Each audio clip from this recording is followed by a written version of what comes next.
अस्सलाम वालेकुम स्टूडेंट्स, मैं हूं आपका टीचर मुज़म्मिल हसन गुलेजा। आज हम स्टार्ट करेंगे एफएससी मैथमेटिक्स सेकंड ईयर का चैप्टर नंबर 2 है।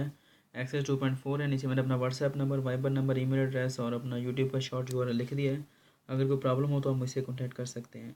और ये शॉर्ट यूआरएल होता है, ये केस सेंसिटिव होता है। स्मॉल लेटर स्मॉल लिखा जाएगा, कैपिटल लेटर कैपिटल लिखा जाएगा। और जब आप इस चैनल को ओपन करेंगे आप इसको सब्सक्राइब करें, वीडियोज़ को लाइक और शेयर करें और बेल का निशान बना होगा उसको क्लिक करें ताकि आपको नोटिफिकेशन बर वक्त मिलते रहें। स्टार्ट करेंगे जी। क्वेश्चन नंबर 2 का फर्स्ट पार्ट है। ठीक है, क्वेश्चन दिया हमने फाइंड आउट करना क्या करना है आपको पता है, चूँकि हम डेरिवेटिव्स का चैप्टर कर रहे हैं तो हमने d y by d x जो है वो फाइंड आउट करना है। और इक्वेशन हमें नीचे दी गई है। अच्छा, इक्वेशन और एक्सप्रेशन के अंदर फ़र्क क्या होता है ये आपको थोड़ा सा बता दूँ। इक्वेशन जो होती है उसके अंदर लाजमी तौर पर इक्वल का निशान आ रहा होता है, और इक्वल के निशान के बाद बेशक ज़ीरो आए या कुछ भी आए, कुछ ना कुछ आएगा ज़रूर, और इक्वल का निशान लाजमी आएगा। एक्सप्रेशन जो होता है वो इक्वल के निशान के बगैर होता है, यानी कि ये इतना आएगा सिर्फ और सिर्फ 3x + 4y + 7। ये क्या है, ये एक्सप्रेशन है। इक्वल का निशान डाल दिया तो ये क्या बन गई, इक्वेशन बन गई। इक्वेशन लफ्ज़ से ही ज़ाहिर है कि इक्वेशन उस वक्त बनती है जब इक्वल का निशान आता है। ये इक्वेशन जो है ये इक्वल से ही ड्राइव किया गया लफ्ज़ है। ठीक है जी। अच्छा, तो करते हैं स्टार्ट जी। हमने इसको डिफ्रेंशिएट करना है। डिफ्रेंशिएट विद, साफ ज़रा है कि हमने d y by d x find out करना है, तो साफ ज़रा है कि हमें क्या करना पड़ेगा, differentiate with respect to x. ठीक है जी। तो करते हैं differentiate with respect to x.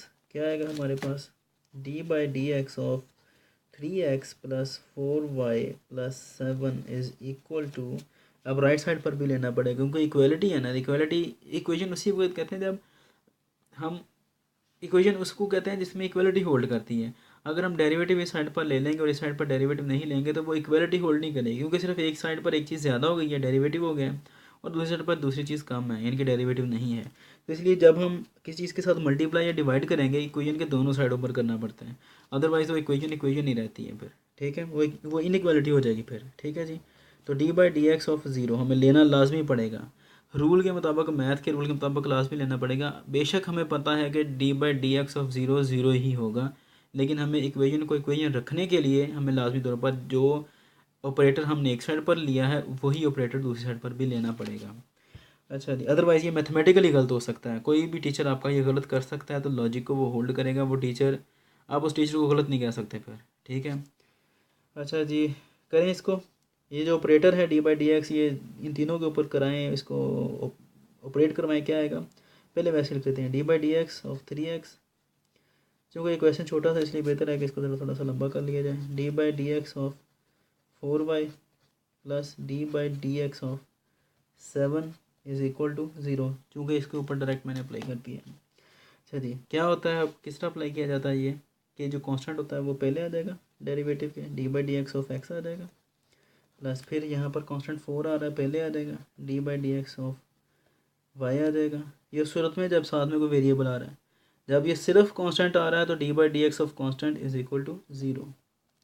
ठीक है जी, 7 का जो आएगा वो 0 हो जाएगा हमारे पास।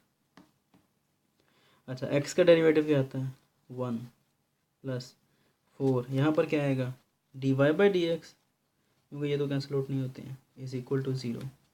अब ये यहीं पर रहने दें क्योंकि हमने वैसे भी ये d y by d x find out करना है। ये जब उधर जाएगा 3 1 3 होता है, जब 3 उधर जाएगा तो क्या हो जाएगा, -3, क्योंकि यहाँ पर प्लस का 3 है। ठीक है जी। अब यहाँ पर हमने क्या फाइंड आउट करना है, हमने फाइंड करना है d y by d x, तो 4 यहाँ पर एक्स्ट्रा है।